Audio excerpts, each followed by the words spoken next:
Bismillahirrahmanirrahim. Assalamualaikum warahmatullahi wabarakatuh. Alhamdulillah wassalatu wassalamu ala Rasulillah wa ala alihi wa mawala. Asyhadu an la ilaha illallah wa la syarika lah. Wa asyhadu anna Muhammadan abduhu wa rasuluhu alladzi la nabiyya ba'da. Wa ba'd. Alhamdulillah, bersyukur kita kepada Allah Subhanahu wa taala dan berselawat kita kepada baginda Rasulullah sallallahu alaihi wasallam. Alhamdulillah, di kesempatan menjelang berbuka puasa ini kembali kita bertemu yang bersama saya Nahir dan Hakim SPDI. Seluruh menyapa seluruh sahabat-sahabat umat kemanapun berada, selamat menunaikan ibadah puasa. Alhamdulillah, hari ini sudah hari ke-7 kita melaksanakan ibadah puasa Ramadan 1444 Hijriah. Alhamdulillah, kutub pada sore hari ini menjelang berbuka adalah tentang 3 hal yang menyebabkan seseorang gagal dalam solat. Yang pertama, menurut Muhammad Fuad Abdul Baqi rahimahullah, ia menjelaskan, tulis dalam kitab Lu'lu' wal Marjan, bahwasanya ada 3 hal yang menyebabkan seseorang gagal dalam salatnya. Yang pertama adalah istihzal, yaitu tergesa-gesa, terburu-buru yang ingin menyelesaikan salatnya. Padahal salat merupakan interaksi kita langsung kepada Allah Subhanahu wa taala. Hubungan langsung antara sang hamba dengan Rabbnya, dengan penciptanya. Bagaimana seorang Amirul Mukminin Sayyidina Abu Bakar Siddiq radhiyallahu an, ketika beliau nak salat, ketika menangkap takbirnya saja, takbiratul ihram, wajahnya menjadi, tangannya bergetar, badannya bergetar. Kenapa seperti ini? Karena inilah yang menyebabkan Abu Bakar Siddiq begitu meresapi bagaimana hubungan interaksi beliau dengan Allah Subhanahu wa taala begitu dekat ketika salat. Maka jangan tergesa-gesa dalam melaksanakan salat. Karena kalau sudah tergesa-gesa, terburu-buru, ini pasti tidak mendapatkan kenikmatan khusyuk dalam salat. Dan Allah Subhanahu wa taala berfirman di dalam Al-Baqarah ayat 45. A'udzubillahi minasyaitonir rajim. Ya ayyuhalladzina amanu ista'inu bis-sabri was-salah wa innaha lakabiratun illa 'alal khashi'in.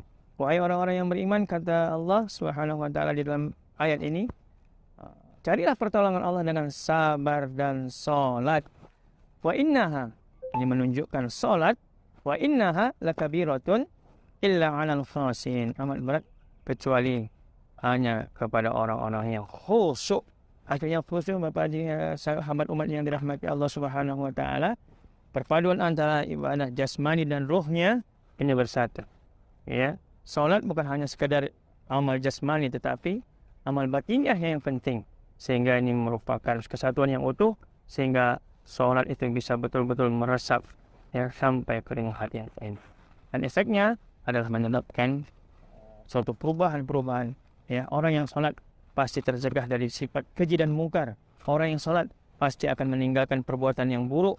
Orang yang salat pasti terhindar daripada perbuatan-perbuatan maksiat. Inilah harapannya. Kemudian yang kedua, menurut Imam Muhammad Fuad Ibn Baqi rahimahullah, yang menyebabkan seseorang gagal dalam salatnya, yang kedua adalah tulul amal, panjang angan-angan.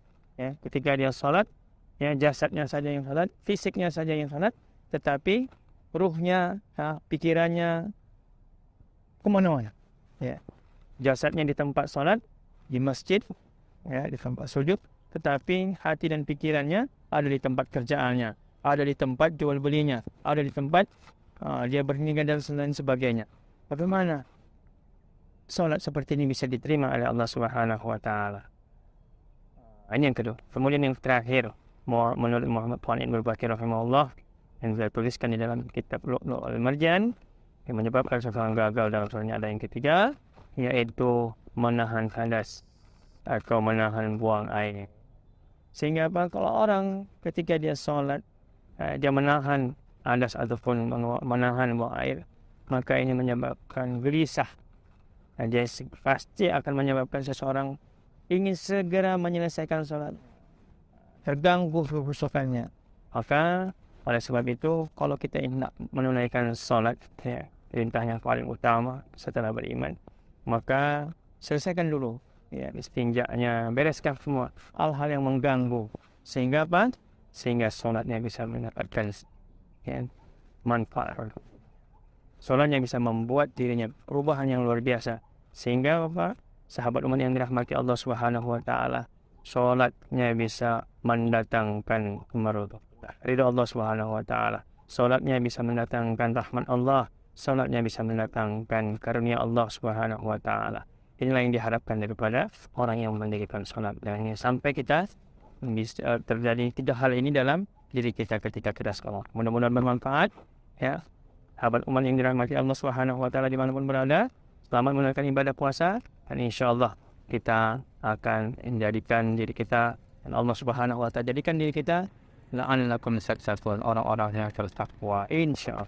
Wassalamualaikum warahmatullahi wabarakatuh.